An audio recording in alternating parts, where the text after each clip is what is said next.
Upat ka sitio sa isla sa Pangan-an sa Lapu-Lapu City. Gisanapan sa tubig-dagat. Epekto na baka kini sa climate change? Si Luan Merondina sa report. Nakapahigayon pa og brigada eskwela ganihang buntag sa Pangan-an Elementary ug High School. Apan nakurat na lang ang pipila ka mga mulupyo sa dapit nga sa ilang pag-uli, misanap na ang tubig-dagat sa ilang mga panimay.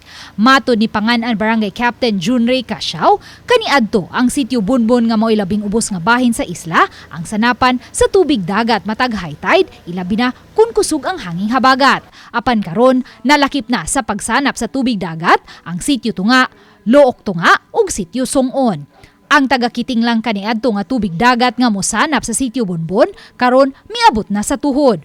Ug kay nahimutang ang Barangay Hall ug Sports Complex sa Sitio Bonbon, lakip kini sa gisanapan. Ito po isa sa una man pero dili inani ka grabe nga naabot na gid sa area nga di dapat abtan sa dagat. Kay di man inani gid sa una ma'am nagdiri magi ko nagdako. So di gini inani siya ka dako nga dagat nga mosud. Apektado sa naasoing pagsanap sa tubig-dagat ang moabot sa 150 ka mga panimay. Gitataw hinuon ni Kapitan Casiao nga may Memorandum of Agreement na sila sa principal sa Tunghaan nga gamiton kining evacuation center kung ugaling makasinati sila og mga kalamidad.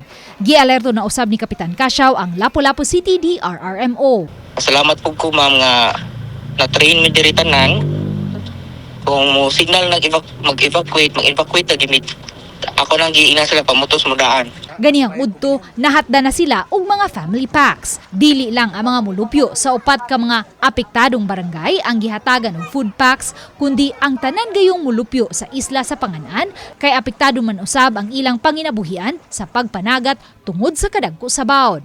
Matod sa Pag-asa, alas 11:06 ganihang buntag, natala ang 1.99 meters nga high tide. Ug sa udto, padayong masinati ang pagdako sa tubig-dagat nga moabot sa 1.95 meters. Uban ni Marlon Malgazo, ug Rod Prado, Luan Merondina, Balitang Bisdak.